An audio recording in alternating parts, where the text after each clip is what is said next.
Welcome back, everybody. I'm Sean LaFlock. I'm here with Scotty Hagnes. This is Fitness, Wellness, and Longevity Podcast. Scott, how goes it? It goes good. It's good. Nice, man. Happy Thanksgiving Big to you. Everything happy go thing. well? Yeah, Thanksgiving was great.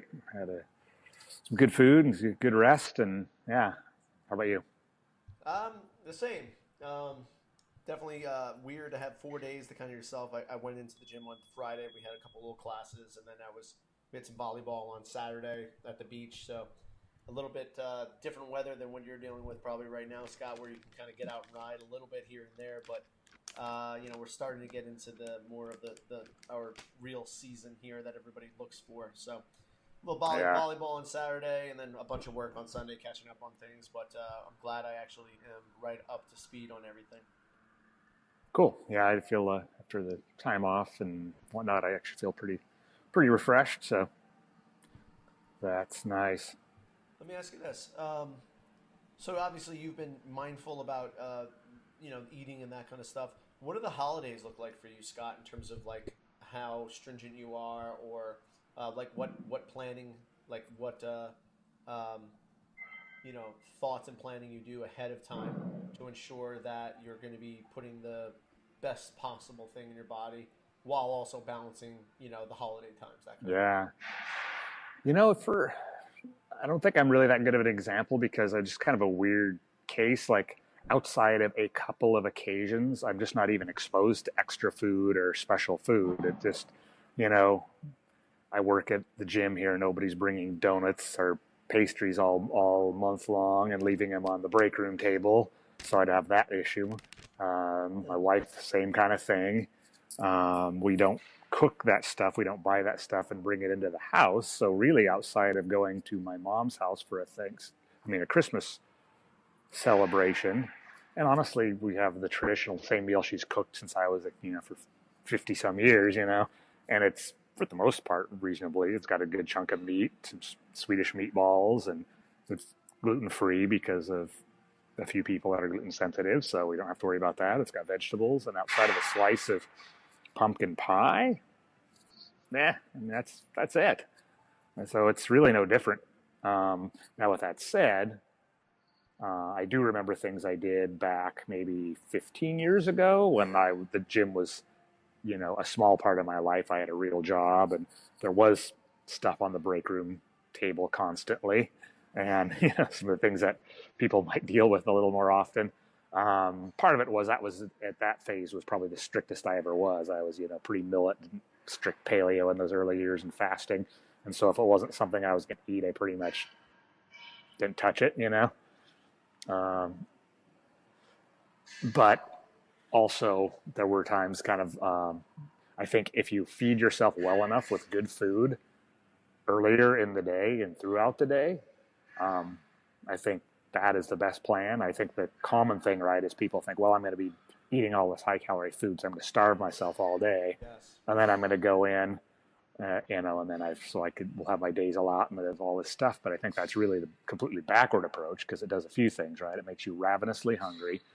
Hmm. It reduces your self control, even no matter who you are and what your willpower is. It's less than it otherwise is, and then it lowers your metabolism all day.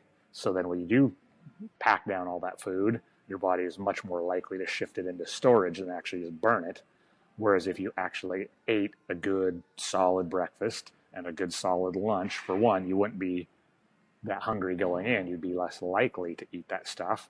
And it would probably have less of an overall impact on you. You'd be more likely to get partitioned in some manner of use than simply stored.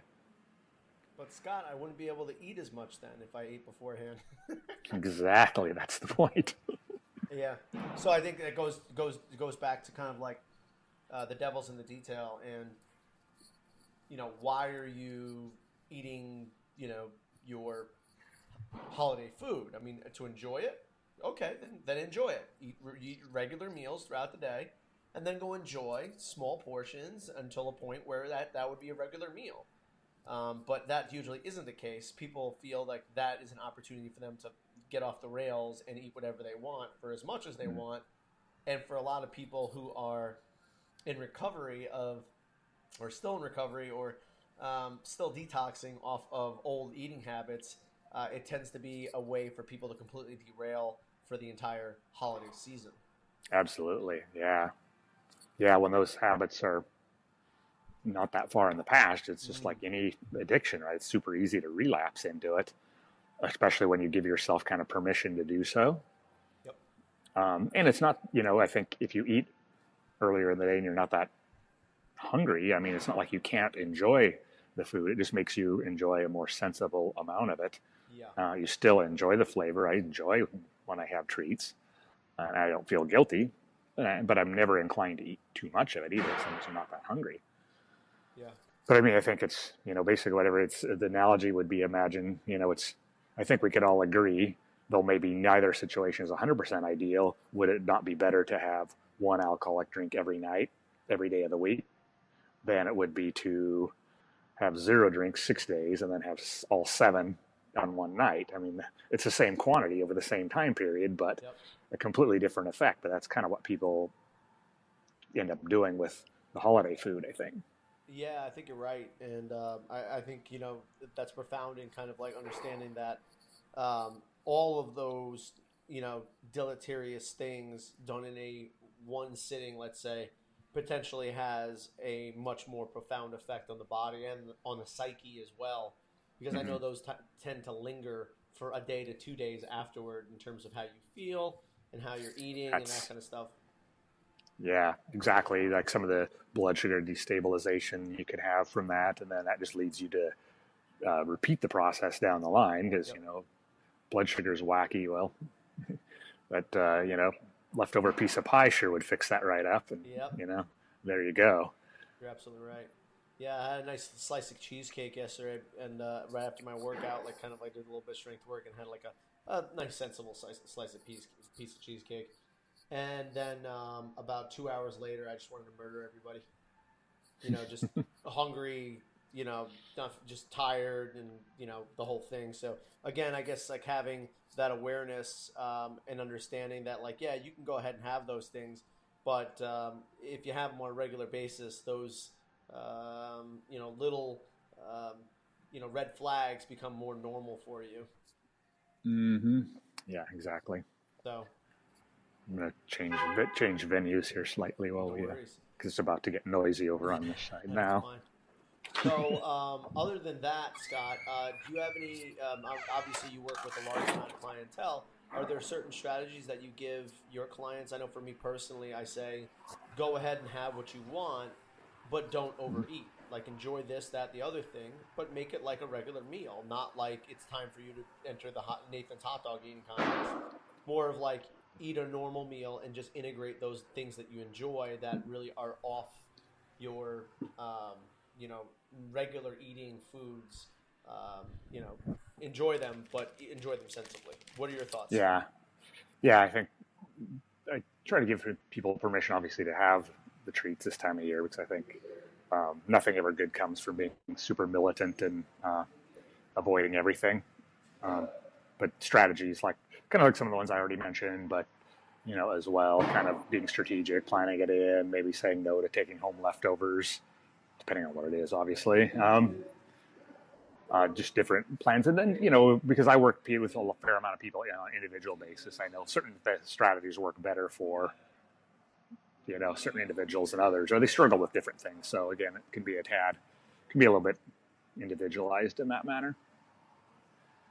Definitely. Yeah. And I like that one. Don't take home leftovers, because for a lot of people, they have to justify the fact that it's in the fridge. So they're like, oh, I'm going to eat this eventually.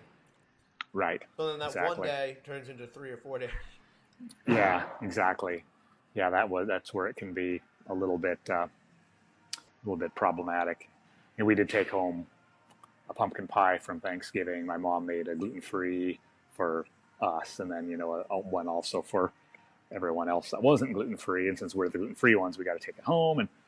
But it lasted many days. We chipped away at it Yeah. slowly. What are your thoughts about training during this time, Scott? So, if you have a lot of people are kind of doing half day on Wednesday, Thursday is the Thanksgiving, Friday, Saturday, Sunday. So you have 4 days, 4.5 days. What are your thoughts on training for individuals during this time, Scott? Do you find that the idea of eating a certain way, drinking, the stresses of travel and that kind of stuff tend to be, um, more too much of a stress and kind of maybe to back off of training a little bit? Or do you find that maybe for individuals, training during this time kind of keeps everything in balance? What are your thoughts? Yeah, I believe both can be true. And I have some people go one direction with, and other people kind of the other direction is preferable. And that's a nice thing, especially if you have long time clients in person or programming. A lot of my folks are long time, pretty well know this. And, sometimes it is better to take a bit of a break, and this makes a great time for a deload week. So some folks, we do that, but other people, it's helpful to have the movement. I like to move outside of taking a rest day on Friday. I rode pretty hard on Thursday in the morning. I trained and rode pretty hard on Saturday. I rode yesterday, so it helps me, stay on point for sure. A little more balance. Do you find that Saturday workout, or excuse me, that Friday workout tends to be a little bit more supercharged from the overfeed on Thursday? It could be, yeah. I mean, this year, because we celebrated last weekend, I did not eat anything outside the norm whatsoever on this Thursday. So it was, it was more just, I hadn't had a rest day in ages. It was my first day off in almost 3 weeks. I was 100% off from the gym in capacity. So I was going to ride, but the weather kind of sucked. And I was like, outside of doing my daily mobility work, I didn't do anything. Yeah. That's always something nice too, in terms of the holiday time, giving yourself just an extra day or two to reset everything. There's not one training session is gonna or missing one training session isn't gonna end your life. It's not gonna end your training career. It's not gonna set you back all that much. But forcing a training session could potentially set you back significantly. Exactly. Yeah, and that is one thing I always tell folks. Whether it's in holiday scenario or whatever it is, right? One session can only give you a very small amount of benefit. I mean, but you can really get set back by one. Yes. And also go ahead, Scott. I was just saying, the effect is all the little benefit they all have cumulatively, right? Mm-hmm. But one session can definitely destroy you for a while if you make the wrong choice. Yes, absolutely. And,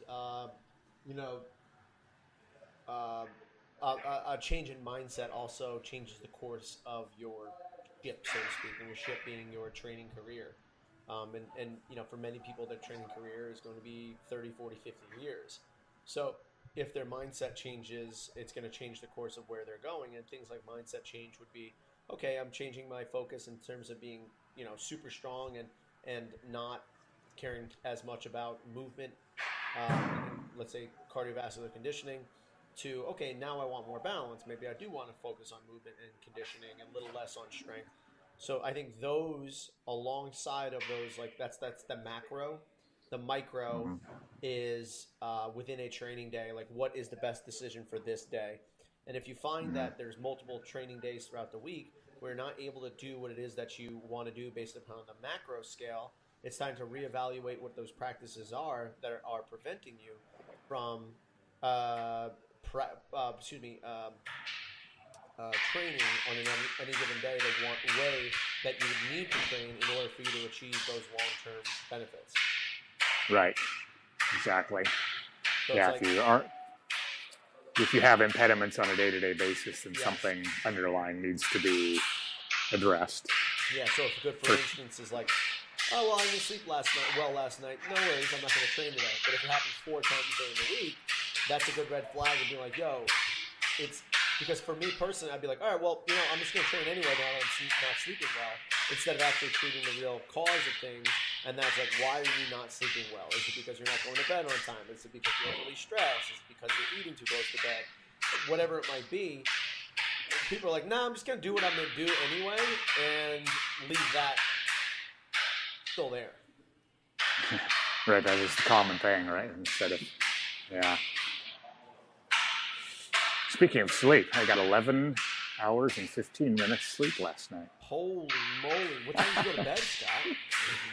Well, we all laid down for that at 7 p.m. What time did you hibernate? Yeah, I started hibernation at about 7. I read a little bit, fell asleep at 8. and I got up with my son at 7:15. Yeah. Wow. So that's a few days of some marathon sleep here. So it was good getting all caught up. Feel pretty good. I was gonna say, do you feel like supercharged or what? I do feel pretty good. I think I'm gonna have a good training session today. Yes. That's like steroids right there. Yeah, that's like easily 2 nights worth of sleep for what I used to get back, 10, 15 years ago. I know, right? Dude, I can't tell you the last time I slept 12 hours. I mean, I would go 24 hours without sleep and then still only sleep like 6 or 7 hours afterward.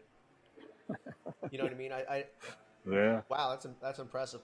I will say while I was up there, Scott, one of the biggest things that is unbelievable is the fact that it gets dark pretty early there and then allows you to kind of get in that sleepy mode for a good 2 or 3 hours. Like, it's dark. So it's like, all right, even if you're going to bed at 8:30, it's been dark for about 3 hours.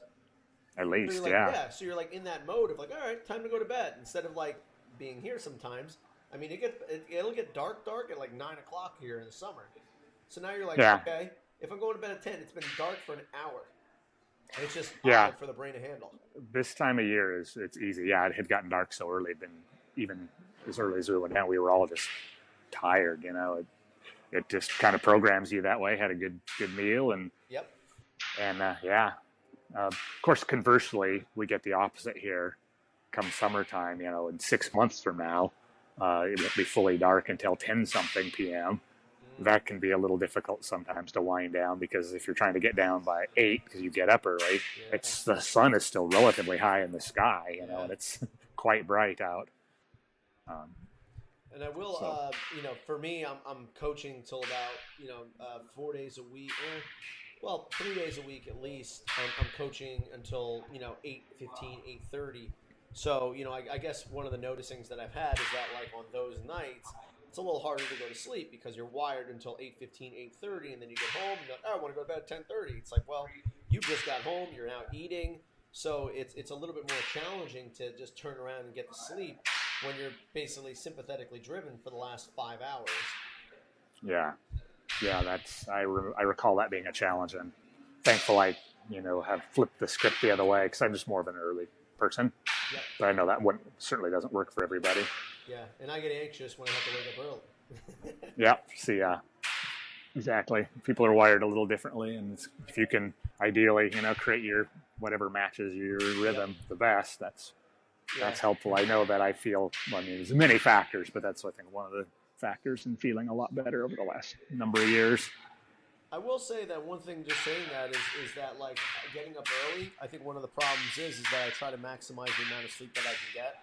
So I'm like, all right, I'm going to get up at 5:25 and leave the house at 5:35 and get to work at 5:45. It's like, or, maybe go to bed a little earlier and then get up at 5. Take your time. Even if you had to hit the alarm once and you slept another 10 minutes, it still gives you plenty of time. And then the morning isn't a rush. And I think maybe that's what I'm most anxious about is that the morning becomes this out the door. Uh-huh.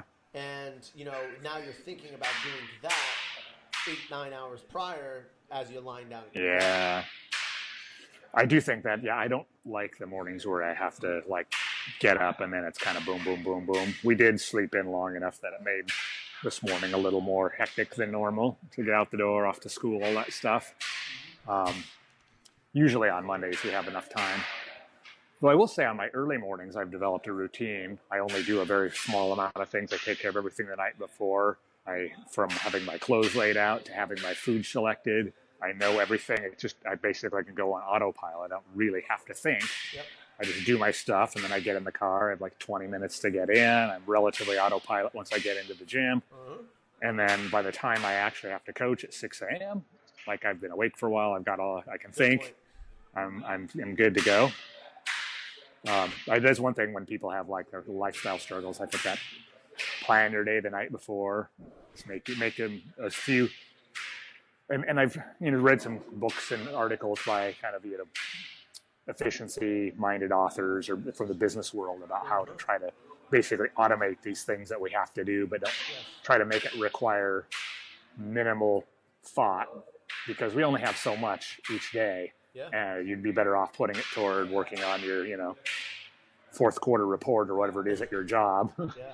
or lifting this heavy weight in the gym than Yep. burning a bunch of it out trying to hash together details of your morning when you're half asleep. Yeah, definitely some interesting lifestyle factors there that, until you actually talk about it, it's hard for you to have the awareness that these things might have a profound effect on your everyday performance. Mm. So, one last thing I wanted to talk about, Scott, before we wrap it up today. We've both of us have been kind of getting into some of the Zach Couples Human Matrix programming ourselves, and obviously integrating with our clients. But any updates on anything that you've been doing? I think you mentioned that you were probably in week 3 here, Scott, of doing the narrow ISA program. Any Uh, interesting findings thus far? yeah, a few quick things. Yeah, I'll be starting the first workout of week 3 here pretty much as soon as we're done on this call. I'm going to train, I think, and I think I mentioned on the last chat how the deadlift had significantly made me sore. It was the same deadlift and progression I'd been doing. I kind of fused it into this because the reps were relatively similar, but I clearly was activating things way differently because that hadn't happened. I felt week 2, I felt much better and much more solid on everything than I did in week 1. So I think I have been able to integrate and kind of absorb the technique a little better. And shoulder feeling like I think I feel like some mechanical and range of motion improvements that have stuck in the shoulders already, in particular. I'm actually feeling. What about you? I'm actually feeling much better, like scapulothoracic congruency and like that glide on like things like push-ups.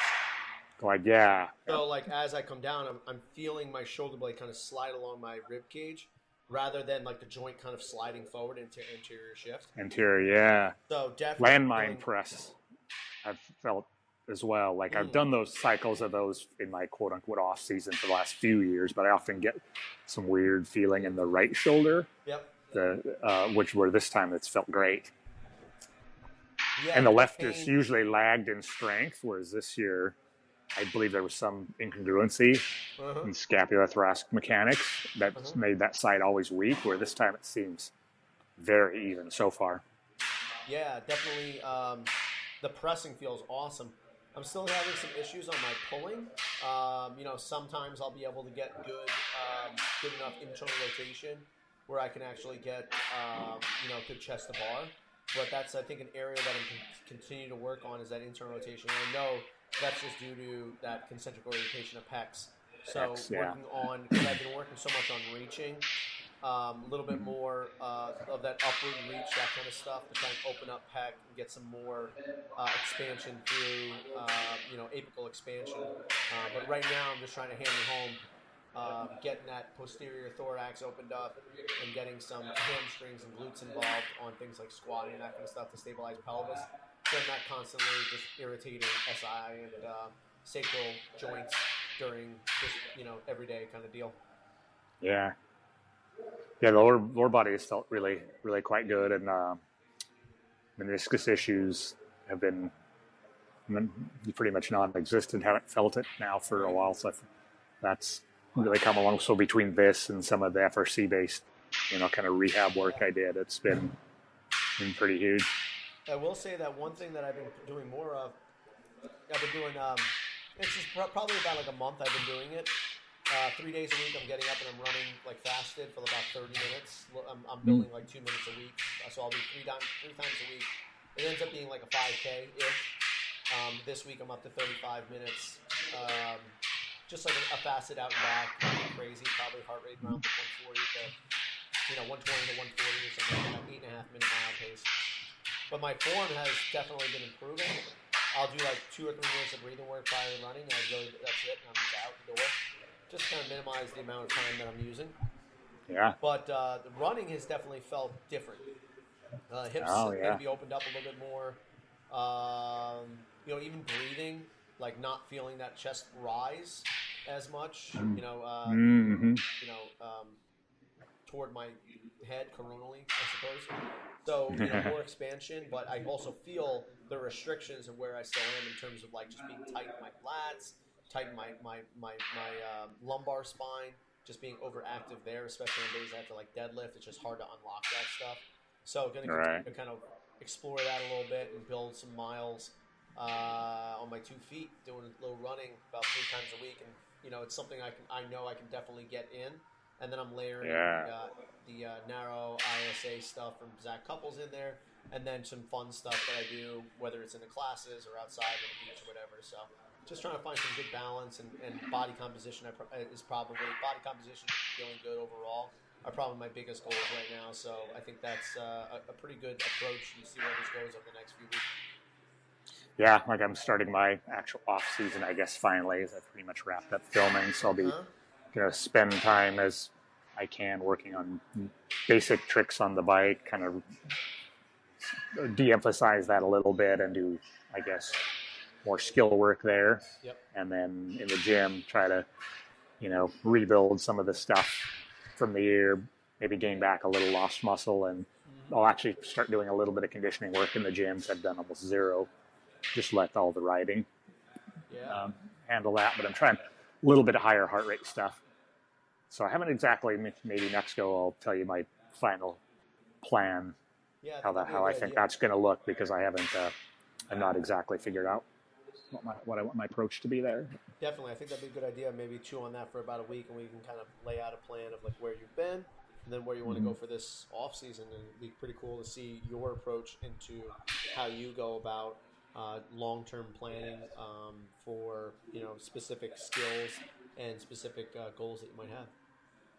Yeah, perfect. We can hit that next go. Yeah, I think that's a pretty good spot to end for today. What do you think, Scott? Yeah, sounds pretty good. Okay, well, this is the Fitness, Wellness, and Longevity Podcast. Please go online to iTunes.com and rate it 5 stars. No 4 stars review, please. 5 stars only. And leave a comment. Subscribe. If you have any questions, please give us an email. I'm Sean LaFlock at Sean@CrossFitDarbyBeach.com. I'm Scott at CrossFitPortland.com. Scott Hagnes, that is, not Scott. I screwed you up there. So, if you have any questions, please just drop us a line. That is all for today. Scott, I'll talk to you next week, man. Will do, brother. Take care. Daddy. Enjoy yourself. Later.